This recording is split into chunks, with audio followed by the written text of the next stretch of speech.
Assalamualaikum warahmatullahi wabarakatuh.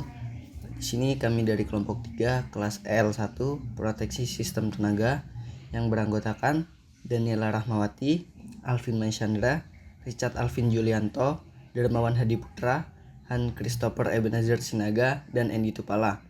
Di sini kami akan memaparkan hasil kerja dari kelompok kami dengan topik sistem proteksi terhadap sambaran petir langsung atau direct strike ke gardu induk. Selanjutnya ada pendahuluan. Yang pertama, latar belakang.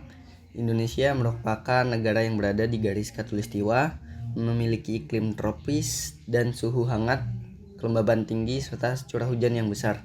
Nah, hal ini menjadi pemicu pembentukan awan badai. Kemudian kondisi ini menyebabkan frekuensi petir menjadi tinggi sehingga resiko sambaran terhadap infrastruktur kelistrikan seperti gardu induk dan jaringan transmisi menjadi meningkat. Nah, sambaran petir, terutama sambaran langsung dan juga gelombang berjalan, itu dapat merusak isolasi komponen bahkan menyebabkan pemadaman yang luas jika sistem proteksi tidak memadai.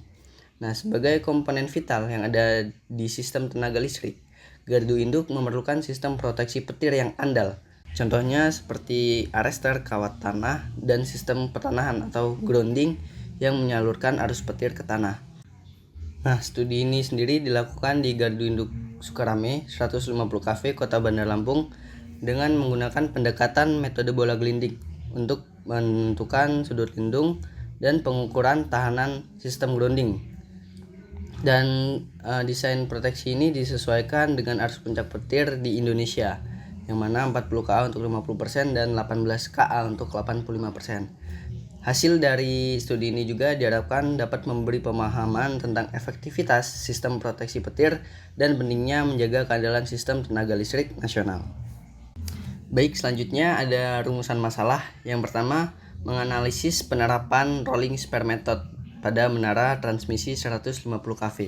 Kemudian, mengidentifikasi susunan, fungsi, serta nilai basic insulation level atau BIL tiap peralatan dalam kaitannya dengan koordinasi isolasi. Kemudian menghitung jarak lindung arrester pada peralatan depan GI dan transformator, serta menentukan peralatan dengan tegangan tertinggi. Dan yang terakhir ada efektivitas jarak lindung dan posisi arrester. Kemudian alasan teknis kenapa tidak dipasangnya arrester di sisi 20 kV trafo dan menentukan lokasi ideal pemasangannya. Kemudian ada tujuan. Yang pertama, memahami penerapan teori bola gelinding atau rolling spare method. Kemudian mampu menggambarkan daerah lindung dari menara, menghitung sudut lindung menara terhadap kawat pasar terluar di bawahnya, serta mampu menghitung tegangan pada menara.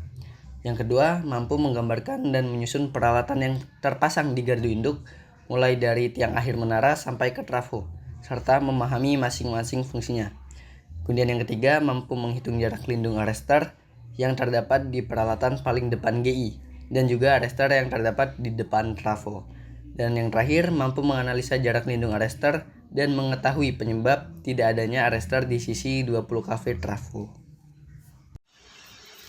Nah, kemudian adapun manfaat dari kuliah lapangan ini, yang pertama, memahami penerapan teori proteksi petir, khususnya metode bola gelinding sehingga mampu menentukan dan menghitung daerah lindung menara secara tepat di lapangan. Dan yang kedua, dapat mengenal secara langsung susunan serta fungsi peralatan yang terpasang di gardu induk, mulai dari tiang akhir menara hingga ke transformator, sebagai dasar pemahaman sistem tenaga listrik. Yang ketiga, mampu menghitung dan menganalisis jarak lindung arrester pada peralatan di gardu induk untuk menilai efektivitas sistem proteksi petir yang digunakan. Yang keempat, dapat mengetahui alasan teknis tidak adanya arrester pada sistem 20 kV trafo serta dapat memahami pertimbangan desain dan keamanan pada sistem tersebut. Dan yang terakhir yaitu kuliah lapangan ini meningkatkan kemampuan analisis, pemecahan masalah, serta kesiapan mahasiswa menghadapi kondisi nyata di dunia kerja, khususnya dalam bidang proteksi tenaga listrik. Nah, adapun batasan masalah pada penelitian ini, yang pertama yaitu kajian difokuskan pada proteksi terhadap sambaran petir langsung menggunakan metode bola gelinding pada menara transmisi 150 kV. Yang kedua, perhitungan tegangan dan sudut lindung dilakukan berdasarkan data arus petir 40 kA dan kecuraman arus 30 kA sesuai skenario tugas. Yang ketiga, analisis hanya mencakup koordinasi isolasi dan jarak lindung arrester pada peralatan utama di GI 150 kV. Dan yang terakhir, pembahasan tidak mencakup proteksi internal atau sistem kontrol di GI, melainkan hanya aspek proteksi eksternal terhadap sambaran petir. Nah, selanjutnya adapun dasar teori dan kajian pustaka untuk penelitian ini. Yang pertama, sambaran petir. Nah, petir terjadi akibat pelepasan muatan listrik antara awan dan bumi karena perbedaan potensial yang besar, yang menghasilkan arus impuls tinggi dan gelombang elektromagnetik yang dapat merusak sistem kelistrikan. Sambaran petir itu terbagi menjadi dua, yaitu langsung dan tidak langsung. Nah, saat petir mengenai objek seperti menara atau gardu induk, itu sambaran langsung. Nah, sedangkan sambaran tidak langsung itu adalah akibat dari induksi elektromagnetik atau tegangan lebih. Nah, dampaknya mencakup kegagalan isolasi, gangguan sistem, dan resiko kebakaran. Oleh karena itu, dibutuhkan sistem proteksi efektif seperti penangkal petir, kawat pelindung, dan sistem pertanahan yang berimpedansi rendah untuk menyalurkan arus dengan aman ke tanah. Yang kedua yaitu metode bola gelinding. Nah, metode bola gelinding sendiri digunakan untuk merancang sistem proteksi petir dengan mengidentifikasi bagian struktur yang berpotensi terkena sambaran langsung. Prinsipnya, menggunakan bola imajiner dengan jari-jari tertentu. Bagian yang tersentuh bola dianggap rentan dan perlu perlindungan. Radius bola ditentukan berdasarkan tingkat proteksi atau LPL. Semakin tinggi proteksi, semakin kecil pula radiusnya. Metode ini membantu menentukan posisi optimal perangkat proteksi, meningkatkan akurasi desain, serta mengoptimalkan jumlah dan penempatan peralatan agar sistem lebih efisien dan andal.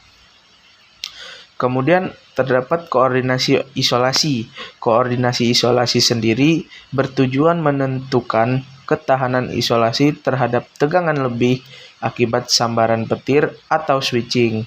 Proses ini mengacu pada Basic Insulation Level atau BIL setiap peralatan serta penggunaan surge arrestor untuk pembatasan tegangan berlebih. Dengan desain yang tepat, sistem mampu mencegah kerusakan peralatan, menjaga keandalan dan kestabilan operasi gardu induk. Kemudian lightning arrestor. Nah, lightning arrestor sendiri berfungsi melindungi peralatan listrik dari dari tegangan lebih akibat sambaran petir langsung maupun tidak langsung dengan menyalurkan lonjakan arus ke tanah. Prinsip kerjanya yaitu menggunakan varistor ZNO yang memiliki resistansi tinggi saat normal dan menurun drastis saat tegangan lebih, sehingga arus dialirkan ke tanah. Penempatan arrestor sendiri idealnya dekat dengan peralatan seperti trapo atau switchgear untuk menghindari gelombang pantulan. Nah, kinerja arrestor itu sendiri dipengaruhi oleh sistem grounding dengan resistansi tanah kurang lebih 5 ohm agar pembuangan arus lebih efektif. Sistem grounding memiliki fungsi utama yaitu melindungi gardu induk dari sambaran petir dan gangguan listrik dengan menyediakan jalur impedasi rendah ke tanah, lalu menjaga agar tegangan sentuh dan langkah tetap di bawah batas aman sesuai standar keselamatan. Lalu sistem grounding juga memiliki prinsip kerja dengan menyalurkan arus gangguan ke tanah secara aman untuk mencegah lonjakan tegangan berbahaya, menyamakan potensial seluruh bagian logam agar tidak terjadi beda tegangan yang dapat menimbulkan sengatan listrik. Komponen pada sistem grounding itu yang pertama ada ground grid, yaitu kisi konduktor bawah tanah. Yang kedua batang elektroda vertikal, yaitu memperluas kotak tanah dan menurunkan resistansi. Lalu sistem grounding memiliki faktor perencanaan. Yang pertama ada resistivitas tanah, yang kedua kedalaman dan jarak antar elektroda, yang ketiga tahanan total petanahan, resistansi 5. Sistem grounding memiliki faktor perencanaan. Yang pertama resistivitas tanah, yang kedua kedalaman dan jarak antar elektroda, yang ketiga tahanan total petanahan dengan resistansi 5 ohm, kontrol tegangan sentuh, langkah, dan GPR atau ground potential risk.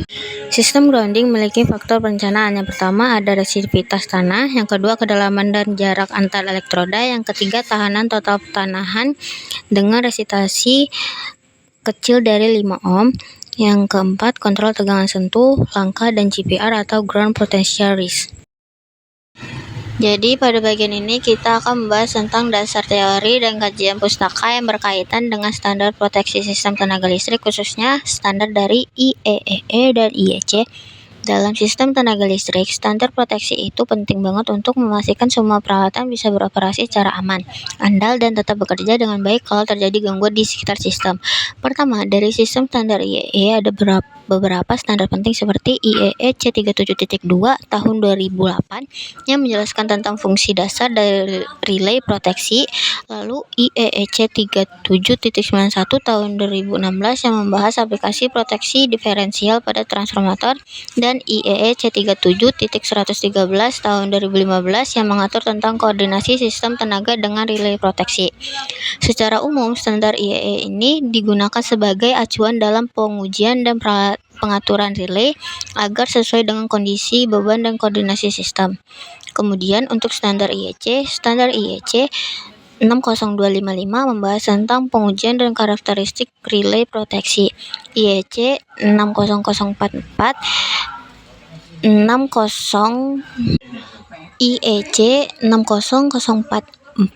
digunakan untuk standar CT dan PT, sedangkan IEC 61850 fokus pada komunikasi antar perangkat proteksi digital atau yang dikenal dengan Substation Automation System atau SAS.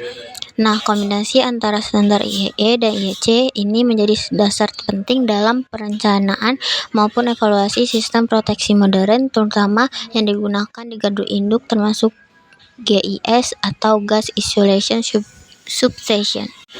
Selanjutnya itu kajian literatur penelitian sebelumnya atau studi kasus proteksi GI.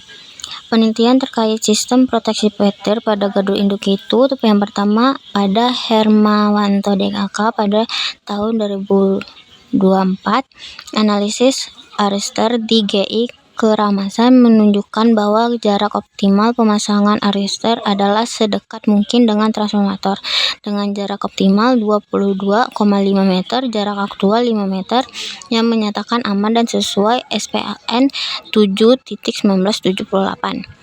Lalu ada Mariam Far DKK di tahun 2020 dengan studi di GI Tanjung Morawa menegaskan pentingnya arrester dekat peralatan utama dengan jarak maksimum 16,5 meter, jarak aktual 9 meter, dengan menyatakan efektif dan memenuhi standar. Yang ketiga itu Irene Budi Sulistiawati DKK di tahun 2023 menggunakan metode rolling spare untuk proteksi eksternal atau penangkalan petir dan kawat tanah dengan tiang 21 meter dan kawat tanah 17,8 meter yang menyatakan daerah proteksi aman dari sambaran langsung. Efektivitas proteksi petir sangat dipengaruhi oleh jarak arrester, tegangan percik, dan desain geometri proteksi eksternal agar memenuhi standar PLN dan IEE. Baik, berikutnya merupakan metode penyelesaian masalah pada gardu induk Sukarame. Pada bagian ini kami menjelaskan lokasi dan peran utama gardu induk Sukarame sebagai objek studi kami. Untuk gardunya sendiri berada di Bandar Lampung dan menjadi salah satu gardu penting dalam sistem transmisi 150 kV yang terhubung dengan GI Natar, Jati Agung, dan Sutami. Fungsi utamanya sendiri adalah menurunkan tegangan dari 150 kV menjadi 20 kV. Sebelum akhirnya energi listrik disalurkan ke jaringan distribusi menengah atau SUTM untuk kebutuhan masyarakat. Jadi bisa dikatakan untuk gardu ini berperan sebagai penghubung antara sistem transmisi dan sistem distribusi. Semacam jembatan dari energi listrik skala besar ke skala konsumen. Pada sisi kanan bisa kita lihat juga single line diagramnya yang menggambarkan hubungan antara komponen utama, mulai dari saluran masuk 150 kV, trafo penurun tegangan, hingga jaringan keluar 20 kV. Diagram ini menjadi dasar kami dalam menganalisis jalur arus petir dan posisi perangkat proteksi seperti arrestor, grounding, serta jalur transmisi yang diamankan. Berikutnya, peralatan dan sistem proteksi di gardu induk. Setelah memahami struktur umumnya, kami kemudian mengidentifikasi komponen dan sistem proteksi yang ada di gardu induk Sukarame. Pada gardu ini terdapat beberapa peralatan penting, diantaranya lightning arrestor yang berfungsi untuk melindungi peralatan dari lonjakan tegangan akibat sambaran petir, wave trap untuk memisahkan sinyal komunikasi dari arus tenaga listrik, kemudian CVT untuk menurunkan tegangan untuk sistem proteksi dan pengukuran. Dan disconnecting switch atau PMS digunakan untuk isolasi rangkaian saat pemeliharaan. Kemudian current transformer atau CT sebagai penurun arus untuk proteksi dan pengukuran. Kemudian circuit breaker untuk memutus arus saat terjadi gangguan. Dan yang terakhir ada bus bar dan transformator daya serta reaktor dan NGR sebagai pendukung stabilan sistem. Semua peralatan ini diatur di dalam satu sistem koordinasi proteksi supaya saat terjadi sambaran petir atau gangguan, sistem akan memutus aliran dengan cepat tanpa merusak komponen lain. Kami melakukan pendekatan observasi lapangan untuk mencatat data peralatan seperti kapasitas, rating tegangan, dan jarak antar komponen untuk analisis kami yang lebih lanjut. Kemudian di sini ada flowchart penyelesaian masalah dan software yang digunakan. Kami merancang alur penyelesaian masalah dalam bentuk flowchart dapat terlihat mulai dari pengumpulan data di lapangan, identifikasi peralatan, hingga analisis sistem proteksi.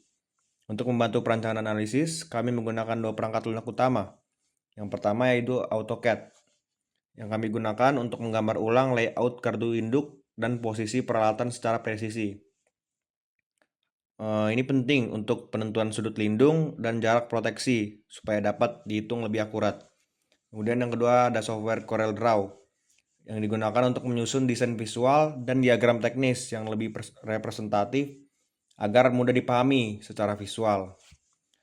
Dengan menggunakan bantuan kedua software ini, kami bisa menggabungkan data hasil pengukuran dengan representasi grafis yang mendukung analisis metode bola gelinding serta koordinasi isolasi. Jadi outputnya bukan hanya hasil perhitungan, tetapi kami juga dapat melihat secara visual bagaimana sistem proteksi di GI Sukarame itu dirancang. Next. Kemudian selanjutnya hasil dan pembahasan. Yang pertama teori bola gelinding. Pada teori bola gelinding ini yang pertama kita menghitung radius dari bola gelinding atau R untuk arus petir di sini 40 kA. Berdasarkan rumus R sama dengan 6,7 dikali I 0,8 itu diperoleh R-nya sebesar 128,15 meter. Yang artinya dengan arus sambaran 40 kA, area perlindungan atau radius proteksi yang dihasilkan itu cukup luas sehingga mampu melindungi area yang ada di bawah menara dari sambaran secara langsung. Selanjutnya kita menentukan sudut lindung dari menara dengan rumus alfa sama dengan sin pangkat minus 1 dikali H tower dibagi R. Dengan tinggi menara itu 36 meter dan radius bola gelindingnya tadi 128,15 meter. Sehingga diperoleh sudut lindung menaranya sebesar 3,6 derajat. Nah, di sini menunjukkan bahwa dengan sudut 3,6 derajat ini di bawah kawat tanah itu berada di dalam zona aman dari sambaran petir. Kemudian kita analisis tegangan yang muncul pada menara akibat sambaran petir. Dimana di sini kita menggunakan persamaan V tower itu sama dengan I dikali R ditambah L total dikali DI per dt. Nah, di sini untuk arusnya itu untuk arus 400 kA dengan resistansi 10 kΩ diperoleh tegangan resistifnya sebesar 400 kV. Kemudian untuk komponen induktif kita peroleh dengan induktasi L total 28,8 mikrohenry dan juga untuk laju perubahan arusnya atau DI per dt-nya diperoleh 30 kA per mikrosecond, dan juga dari sini diperoleh tegangan induktif sebesar 864 kV. Jika kedua komponen tadi digabungkan, dijumlahkan, maka tegangan total pada menara akibat sambaran petir secara langsung itu sekitar 1,268 megavolt. Nah, nilai ini menunjukkan resiko yang sangat tinggi terjadinya flashover atau lonjakan arus listrik dari menara ke struktur di sekitarnya. Nah, oleh karena itu dari hasil ini juga menegaskan pentingnya penerapan sistem proteksi petir ini atau arrestor ini agar tegangan lebih itu dapat disalurkan dengan aman ke dalam tanah dan juga mencegah kerusakan pada peralatan transmisi, khususnya pada trafo distribusi yang sangat dijaga untuk keamanannya. Kemudian selanjutnya hasil pembahasan dari koordinasi isolasi. Tujuan utama dari koordinasi isolasi ini adalah untuk memastikan seluruh peralatan di gardu induk ini terlindungi dari tegangan lebih. Nah, baik yang disebabkan oleh sambaran petir maupun switching, sehingga tegangan yang muncul itu tidak melebihi dari BIL atau basic insulation level dari masing-masing tiap komponen. Nah, pada gardu induk 150 kV yang kami tinjau itu digunakan beberapa peralatan utama dengan fungsi-fungsi spesifik sebagai berikut. Yang pertama ada lightning arrestor atau LA, itu berfungsi untuk menyalurkan tegangan lebih ke dalam tanah sehingga dapat melindungi trafo dan juga peralatan-peralatan lain dari lonjakan akibat tegangan lebih akibat sambaran petir tadi. Kemudian ada CVT atau Capacity Voltage Transformator. Di sini CVT ini digunakan untuk menurunkan tegangan tinggi agar dapat digunakan dalam sistem pengukuran dan juga proteksi seperti relay atau PLCC yang digunakan pada perlindungan di komponen gardu induk. Kemudian ada disconnecting switch atau DS, itu berfungsi memisahkan rangkaian dari sumber daya agar peralatan itu dapat dilakukan pemeliharaan secara aman. Kemudian ada current transformator atau CT, itu yang digunakan untuk mengubah arus tinggi menjadi arus yang lebih rendah lagi untuk keperluan pengukuran dan juga sistem proteksinya. Kemudian ada CB, circuit breaker, ini berfungsi untuk memutus arus saat terjadi gangguan dengan menggunakan media pemadam, itu menggunakan gas SF6. Kemudian ada power transformator, itu digunakan untuk menurunkan tegangan 150 kV ke 20 kV dengan kapasitas sekitar 60 megavolt ampere untuk trafo yang ada di gardu induk Sukarame ini.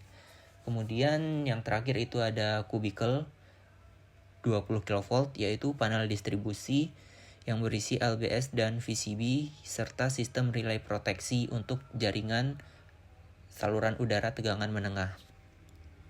Berdasarkan hasil analisis dari data koordinasi isolasi yang ada di gardu induk Sukarame ini, rata-rata basic insulation level untuk tiap peralatan itu 150 kV. Untuk peralatan 150 kV di sini sekitar 750 kV. Sedangkan untuk trafo distribusi, trafo step down-nya yaitu dari 150 ke 20 kV itu memiliki BIL sebesar 650 kV. Selain itu juga jarak antara komponen itu diatur antara 3 hingga 50 meter yang bertujuan untuk menjaga agar jarak tembus dari isolasi ini sehingga lonjakan tegangan antara peralatan itu dapat dihindari dengan aman.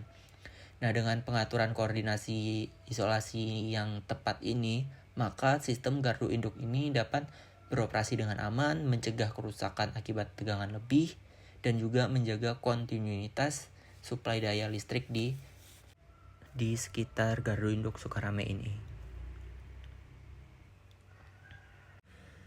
Hasil dan pembahasan selanjutnya yaitu jarak lindung arrester. Jarak lindung arrester ini yaitu jarak efektif di mana surge arrester ini mampu melindungi peralatan listrik dari tegangan akibat sambaran petir maupun lonjakan atau switching.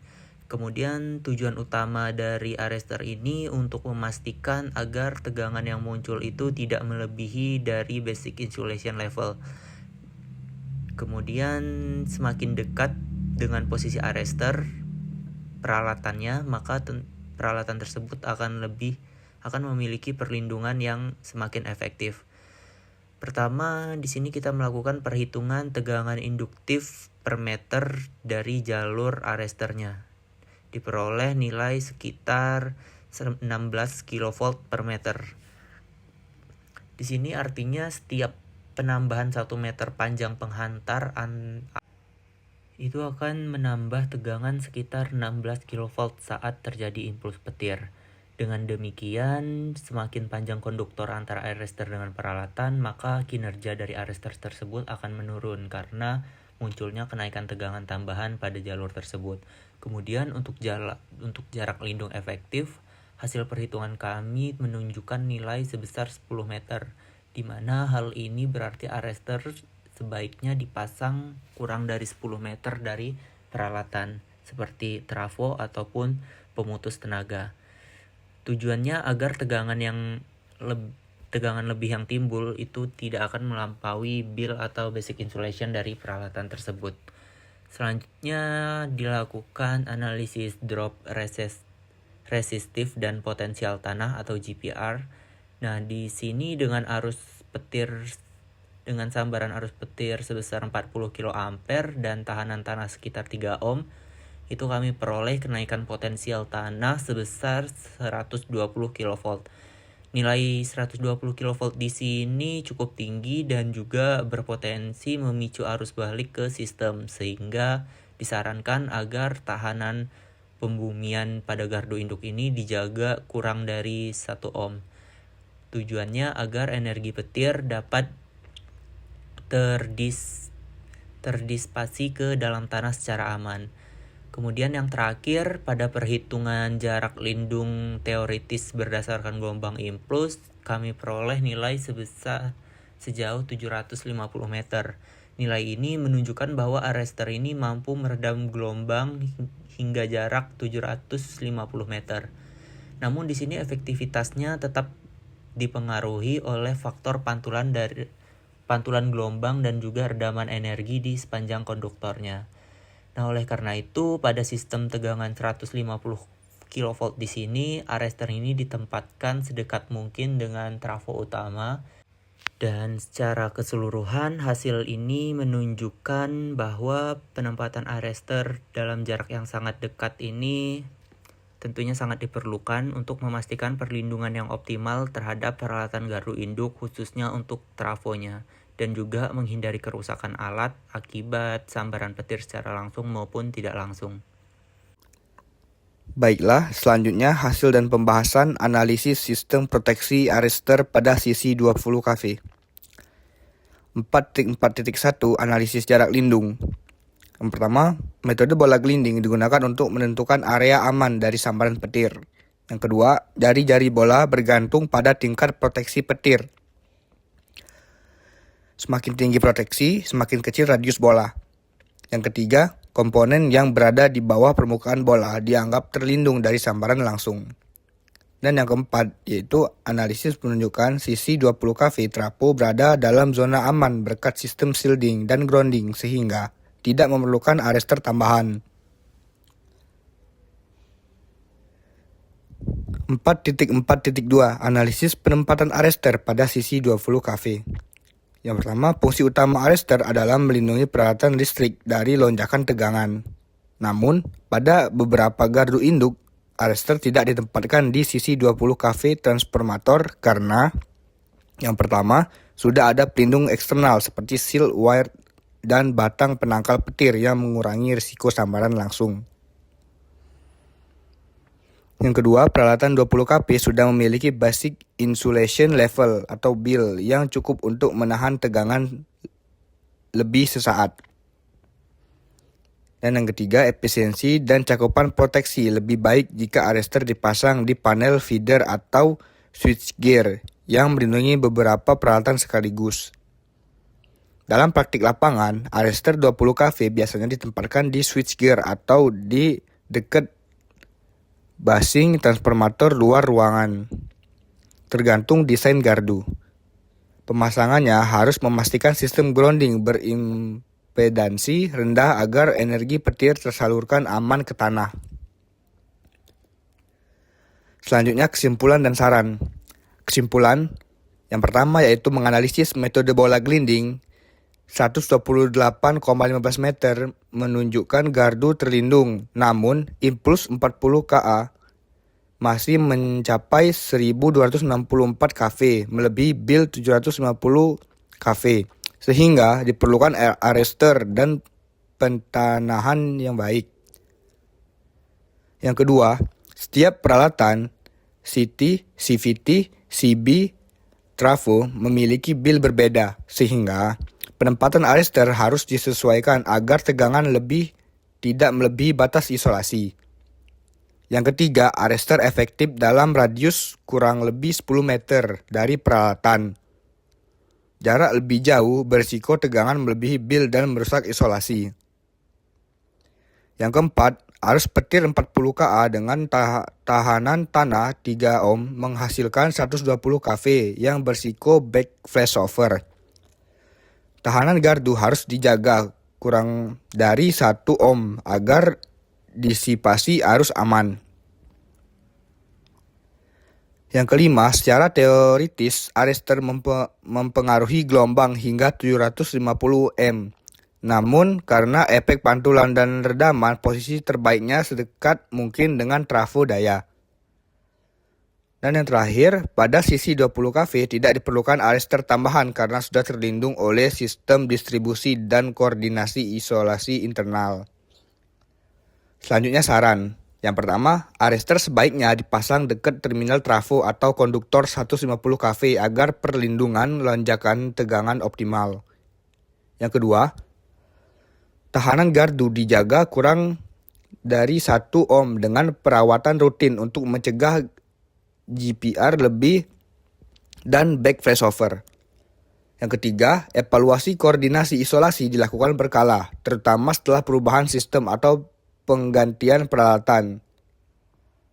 Yang keempat, arus petir 40 kA dengan tahanan tanah 3 ohm menghasilkan 120 kV yang beresiko back flashover.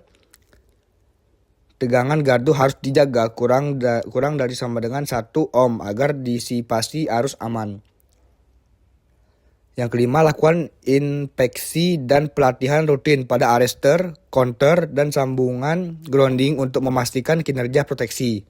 Dan yang terakhir yaitu gunakan software seperti ATP Draw atau EMTP untuk analisis lebih akurat terhadap perilaku tegangan impuls. Baiklah, sekian presentasi dari kelompok 3. Lebih dan kurangnya saya mohon maaf, kepada Allah saya mohon ampun. Saya tutup. Wassalamualaikum warahmatullahi wabarakatuh.